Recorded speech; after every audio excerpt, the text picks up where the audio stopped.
Les hommes ne veulent pas de maux de tête, ne veulent pas de défis, du moins en ce qui concerne leur relation avec les femmes. Beaucoup de femmes, lorsqu'elles sont intéressées par la sécurisation d'un partenaire romantique à long terme, ont beaucoup d'idées reçues, de fausses idées reçues sur les hommes. Ce qui aggrave la situation, c'est que ces idées erronées sont largement répandues par la culture populaire. Donc, si un homme de valeur, comme Thaïs Escuffon aime bien les appeler, est dans l'optique en fait de créer une relation stable et durable, ne le faites pas chier avec ces histoires de « je me rends difficile d'accès », voilà, pour faire en sorte qu'il comprenne qu'avec moi, il doit tout le temps jouer au jeu d'énigmes, de devinettes, de mystères. Il est extrêmement important que les femmes comprennent que la vie de la plupart des hommes est déjà suffisamment difficile, suffisamment pénible.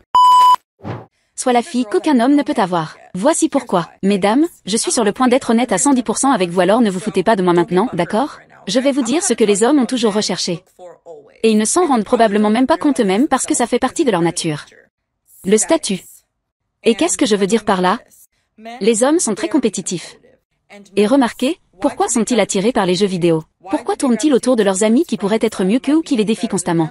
Parce qu'ils veulent continuellement être les meilleurs et augmenter en statut. Alors qu'est-ce que cela signifie pour nous? Que nous, en tant que femmes, nous devons nous respecter et avoir des exigences élevées, parce que les hommes recherchent le statut. Et nous pouvons utiliser cela à notre avantage, en les faisant travailler pour nous.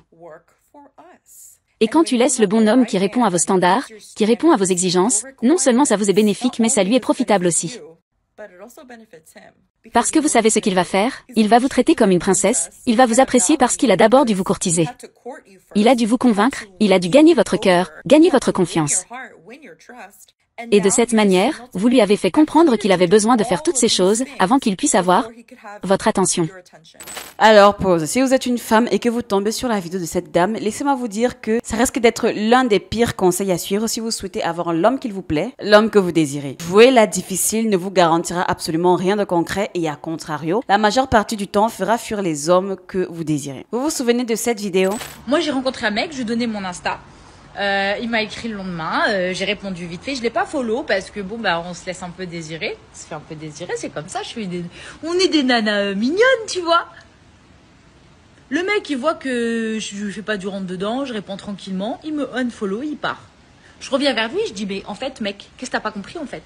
Il faut me faire la cour en fait, il faut relance en fait, fais des trucs, montre que t'as vu, tu mets du tien, Genre, fais un peu de cardio. Ouais, quand je l'avais traitée, en fait, je me suis rendu compte qu'elle semblait incomplète dans mon analyse. Alors, je me suis dit que ce serait plus qu'intéressant si j'apportais des explications à ce comportement féminin qui est très souvent observable. Jouer la difficile dans le cadre de la drague pour se faire avoir. Salut et bienvenue sur Ekima. Aujourd'hui, j'aimerais qu'on mette sur la table ce comportement féminin qui voudrait que les femmes se rendent dures à avoir, difficiles d'accès, et que ce serait entre guillemets une nécessité dans la relation. Avant qu'on ne commence, n'oubliez pas de lâcher le like, de vous abonner à la chaîne et d'aller vous abonner sur mon Instagram. Plein de concepts drôles se préparent là-bas, donc j'attends que nous soyons assez nombreux pour qu'on commence à s'amuser. Le lien de mon Instagram est juste en description. Maintenant que c'est fait, commençons. Les hommes ne veulent pas de maux de tête, ne veulent pas de défis, du moins en ce qui concerne leur relation avec les femmes. Beaucoup de femmes, lorsqu'elles sont intéressées par la sécurisation d'un partenaire romantique à long terme, ont beaucoup d'idées reçues, de fausses idées reçues sur les hommes, à la fois sur ce qu'ils veulent et sur ce à quoi ils réagissent. Ce qui aggrave la situation, c'est que ces idées erronées sont largement répandues par la culture populaire. Vous voyez un petit peu comme dans la saga 365 jours. Le fait que les gens auraient tant apprécié en fait ce drama, c'est parce que le personnage principal féminin en fait se la jouait difficile. Elle était en face d'un homme puissant qui avait tout pour plaire, mais ne s'est pas jeté à ses pieds. Elle a joué la difficile, mais on est d'accord que son comportement était réellement plus proche de celui d'une peste qu'autre chose. Et bien sûr, lorsque les femmes veulent entre guillemets copier ce mouvement, ça conduit au résultat malheureux dans lequel les femmes n'obtiennent finalement pas ce qu'elles veulent, malgré en fait qu'elles font entre guillemets ce qu'elles sont censées faire, ce qu'il y a lieu de faire d'après la culture populaire. En fait, je pense que c'est à ce niveau qu'on doit souvent mettre des disclaimers dans les films d'amour ou alors dans les films romantiques. Genre un message warning ici, ne faites pas ça chez vous. Parce que c'est clairement de la fiction. Et donc aujourd'hui, je vais vous présenter une différence significative entre ce qu'elles pensent être la réalité et ce qui est la réalité. Pour le bien de tous, je pense que ce genre d'idée doit être effacé en fait de la conscience féminine. L'idée selon laquelle les hommes veulent relever des défis, des challenges en ce qui concerne la drague et j'en passe. Ce n'est absolument pas vrai. Du moins pour la majeure partie des cas. L'idée que défend les femmes ici est que si une femme est trop facile, si elle donne à l'homme ce qu'il veut sans jouer la difficile, sans le mettre à l'épreuve par rapport à l'intérêt qu'elle lui porte, à la disponibilité qu'elle lui accorde et à son désir sexuel, en gros, elle ne serait entre guillemets pas prise en considération, on ne la jugera pas en fait à sa réelle valeur. Si elle ne retient donc pas son affection et son respect jusqu'à ce que l'homme ait franchi un certain nombre d'obstacles, cet homme va la prendre pour acquise et l'exploiter telle une opportunité sexuelle et en fait ne pas la considérer comme une partenaire viable à long terme. Bon, pour être totalement honnête, comme la plupart des idées qui ont imprégné la conscience générale, il y a une part de vérité dans tout cela. En tant que femme et en tant que femme ayant eu à penser de cette manière, ça se comprend. Je peux le comprendre, je peux l'entendre et l'envisager parce que oui, en tant que femme, on veut tout le temps être rassurée, on veut tout le temps être dans cette dynamique-là de je n'aimerais pas être prise pour acquise, dans la mesure où une fois que je lui aurais donné ce qu'il veut, vous voyez de quoi je parle, il va juste s'en aller ou alors mal me traiter dans la relation. Cette parano, elle est en nous parce que c'est des choses qu'on a soit vécues, soit observées. Je peux comprendre cette peur-là, mais en réalité, cette peur ne s'applique que lorsque vous ne choisissez pas les bonnes personnes, lorsque vous ne choisissez pas les bons partenaires, les bons hommes. Parce que lorsqu'un vrai homme, un bon homme, un homme disposé à avoir une relation qui est dans l'optique en fait de bâtir une réelle relation avec la partenaire qu'il a en face de lui, il ne jouera pas en fait avec des choses aussi stupides, aussi infantiles, puériles en fait que cela. Donc, être sur la défensive en essayant de se la jouer dur, en essayant d'être un petit peu inaccessible ou alors de ne pas être facile d'accès, c'est une manière pour elle peut-être de se garantir une durabilité de la relation, quoique non en fait. Cela ne fonctionnera qu'avec des hommes qui ne sont pas dans l'optique de vous conserver en tant que partenaire de choix, mais juste en tant que partenaire occasionnel. Donc, si un homme de valeur comme Thaïs Escuffon aime bien les appeler, est dans l'optique en fait de créer une relation stable et durable, ne le faites pas chier avec ces histoires de je me rends difficile d'accès, voilà, pour faire en sorte qu'il comprenne qu'avec moi, il doit tout le temps jouer au jeu d'énigmes, de devinettes, de mystères, que s'il baisse la garde, je le remplace. Non. Cependant, pour mettre les points sur les i et les bas sur les t, je vais essayer d'expliquer en fait ce que les hommes veulent vraiment à ce niveau. Il s'agirait de ne pas confondre la chasse et le challenge. Je vais m'expliquer, vous allez comprendre où je veux en venir. Cependant, disclaimer, la chasse n'inclut pas nécessairement du challenge, tout comme le challenge n'inclut pas nécessairement de la chasse. Donc, les hommes ne veulent pas de défi, de challenge ou alors de compétition lorsqu'ils vous draguent, mais ils veulent une chasse un peu comme un prédateur qui file sa proie à pas feutrer. Oui, c'est important qu'on revienne en fait à une figuration animale parce que de ce côté-là, nous ne sommes pas vraiment différents des animaux. Je vais revenir sur la chasse plus tard, mais je vais d'abord présenter le problème avec le fait de faire des challenges ou alors des compétitions à ce niveau. Il est extrêmement important que les femmes comprennent que la vie de la plupart des hommes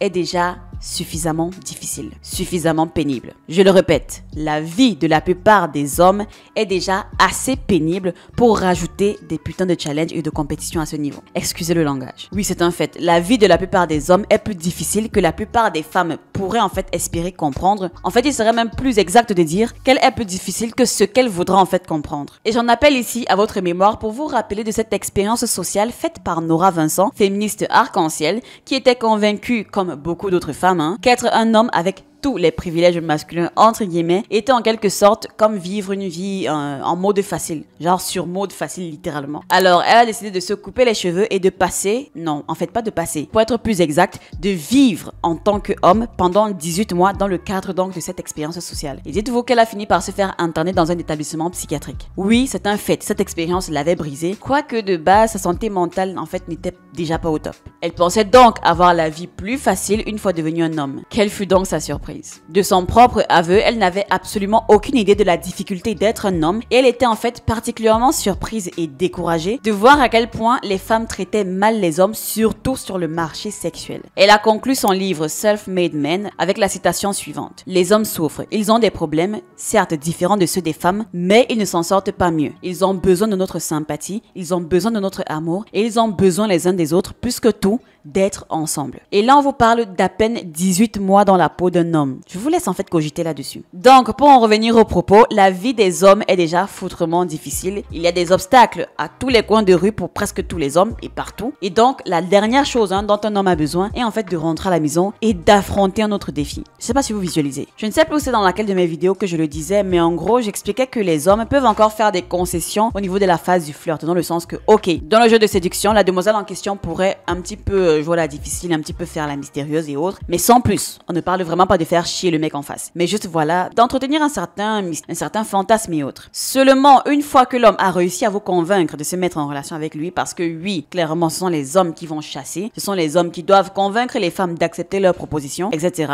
Donc, une fois qu'il aura réussi à vous convaincre d'accepter une relation avec lui, une fois à l'intérieur de la relation, il n'est plus question en fait de jouer entre guillemets, la mystérieuse, entre guillemets, la meuf dure à vivre, dure à comprendre, etc. Un mec ne sait vraiment pas casser le dos pour vous obtenir, pour après avoir au final à devoir encore souffrir au jeu de devinettes et au jeu d'énigmes avec vous, sous prétexte que voilà, vous ne voulez pas faire la facile, vous êtes déjà en relation avec lui, alors en principe, vous êtes censé lui faciliter la vie et lui dire clairement en fait ce qui ne vous plaît pas, lui dire clairement ce que vous voulez et ce que vous espérez dans cette relation, et non pas voilà, faire les ladybugs en mode vous êtes un super-héros caché, on doit devenir votre identité, etc. Non, c'est plus un perdant qu'autre chose. La vie met les hommes à l'épreuve tous les jours. Les gens marchent littéralement sur les hommes sur le trottoir. Personne ne se soucie de leurs souffrances et leurs difficultés, en particulier avec les femmes, sont toujours en fait considérées d'une manière ou d'une autre comme étant de leur faute. Alors mesdames, ce n'est donc pas comme ça que ça marche. Mais je vais quand même être honnête avec vous. Ce n'est pas comme ça que ça marche, non pas parce que cette méthode de faire ne peut pas fonctionner. Malheureusement, elle fonctionne souvent. Du moins, pendant un certain temps, elle fonctionne sur un nombre déprimant d'hommes. Mais ce n'est pas comme ça que ça marche parce que se comporter de cette façon est finalement insoutenable et contre-productif dans une relation. Souffler le chaud et le froid en jouant la difficile a pour conséquence de faire dysfonctionner une machine. Ces jeux du chaud et du froid peuvent capter l'attention des hommes. Le problème ici est que lorsqu'ils fonctionnent, vous perdez lorsque vous gagnez. Parce que ce que vous gagnez est une relation qui repose perpétuellement sur le fait que vous créez les drames et des difficultés inutiles afin de maintenir en fait l'attirance d'un homme, en particulier si celui-ci est blessé ou alors abusé intérieurement ou en fait qui est juste programmé pour raisonner avec ce genre de traitement. Ouais, il y a des hommes qui sont designés pour être des sous-fifres, on ne comprend pas pourquoi. Par exemple, lorsque vous jouez à la demoiselle en détresse alors que vous n'en avez pas besoin, vous cherchez juste voilà à attirer l'attention, ce genre de tactique fonctionne sur un certain nombre d'hommes, en particulier sur ceux qui sont très romantiques, car cela leur donne en fait une occasion de se sentir comme utile et héroïque. Mais ce sentiment disparaît très rapidement dès que la femme n'est plus en détresse. Ce qui pourrait bien être donc la raison pour laquelle cet homme blessé ou mou au choix s'est engagé dans la relation au départ. Cela signifie que si elle veut retenir son attention, une femme devrait garder ce sentiment plus ou moins perpétuellement actif, probablement en se mettant dans des difficultés arbitraires et inutiles, des difficultés financières, des difficultés physiques, des difficultés émotionnelles, des difficultés interpersonnelles pour lui fournir un prétexte pour foncer sur son cheval blanc. Et franchement, c'est une recette plutôt merdique pour une relation. C'est mauvais pour la femme car elle a en quelque sorte besoin d'être en détresse permanente afin de maintenir en fait l'attirance de l'homme, qui est donc fondée sur l'expérience personnelle de sa propre utilité. Et c'est mauvais pour l'homme qui doit dépenser des ressources incalculables pour éteindre juste des incendies inutiles. De plus, ce jeu particulier ne fonctionne que sur des hommes qui ne se sentent pas déjà assez forts, courageux ou héroïques, et ce ne sont généralement pas le type d'homme avec lequel la plupart des femmes veulent être dans une relation à long terme. Un homme qui est sûr de lui ou alors qui est plus compétent aurait déjà zappé en fait une femme qui joue à ce type de jeu il y a longtemps, je vous l'assure. Donc, comme je l'ai dit précédemment, pour faire donc une transition au second point, en général, les hommes ne veulent pas des défis ou des challenges ou de la compétition, mais les hommes veulent une chasse, une traque si vous préférez. Un homme, tout ce qu'il y a de plus sain, est au moins en partie un animal sauvage et certains animaux sauvages sont notoirement difficiles à garder dans des zoos, qui, soyons honnêtes, fonctionnent foncièrement comme des cages. Certaines cages sont plus grandes que d'autres, n'empêche, une cage reste une cage en fin de compte. Et comme tout animal, tout prédateur, les hommes sont profondément et inconsciemment programmés pour chasser pour leur nourriture. C'est pourquoi vous voyez souvent lorsque des gardiens du zoo viennent mettre de la viande dans des paniers pour donner aux animaux, ces animaux-là en fait ne reconnaissent même pas que c'est de la nourriture. Pour eux, la nourriture ce n'est pas un steak sur un plat ou dans un panier. Pour eux, leur nourriture en fait c'est lorsqu'ils saisissent le cou d'une gazelle et qu'ils peuvent sentir en fait le halètement de la gazelle qui saigne lentement. Moi je sais, c'est vrai que dit comme ça peut être malaisant, cela peut mettre les gens mal à l'aise, en particulier si ces derniers s'identifient en tant que gazelle.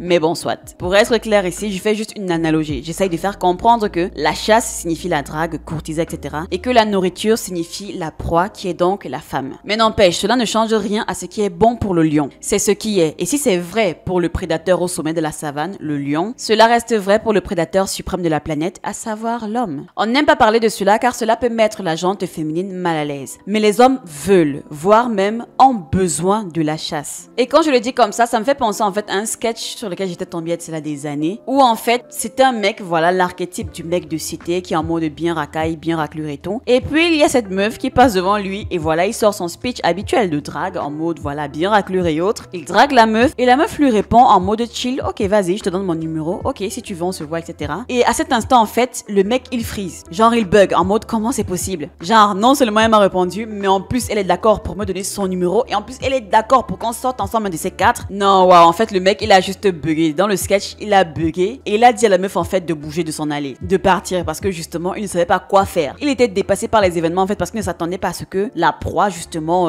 se livre comme ça, aussi rapidement. Ce qui me pousse donc à penser que malgré les plaintes de nombreux hommes sur la difficulté d'obtenir des relations sexuelles avec une femme, si on leur présentait cependant une femme à poil sur un plateau d'argent, ce ne serait plus vraiment tout aussi excitant. Ce serait plus déroutant en fait, un petit peu comme avec l'exemple de la viande dans un panier pour un prédateur. Bien sûr, ça c'est en dehors des crèves la faim qui n'ont vraiment pas d'autre option. Si vous êtes un petit peu honnête envers vous-même, beaucoup en fait seraient mal à l'aise et désintéressés et certains pourraient ne même pas être capables de s'exciter en fait à cette vue. Donc aux femmes, j'aimerais que vous considérez que la chasse, la traque lente et sensuelle est l'équivalent en fait des préliminaires masculins. Parce que oui, les femmes ne sont pas les seules qui ont besoin de préliminaires. Les hommes en ont besoin aussi. Et comme tout bon préliminaire, ils sont conçus pour que l'autre personne se sente réceptive et excitée alors que les deux s'acheminent vers une conclusion connue d'avance, prédéterminée et une conclusion connue de tous. C'est un petit peu ce petit jeu qu'on joue alors qu'on sait tous où cela va nous mener, c'est-à-dire on joue un petit peu les ignorances, on tourne autour, mais on sait tous qu'on va finir par se pécho, on sait tous qu'on va finir par s'envoyer en l'air, on sait tous qu'on va finir par se mettre ensemble. Mais c'est ça l'excitation derrière la drague. C'est une traque plus ou moins lente et sensuelle et qui est donc très différent du challenge, du défi ou de la compétition qui sont en fait des données ou des situations stressantes qui plongent en permanence dans le doute. C'est donc la différence fondamentale entre une chasse et un défi ou alors un challenge. Dans un défi, le résultat il est incertain, alors que dans l'autre cas,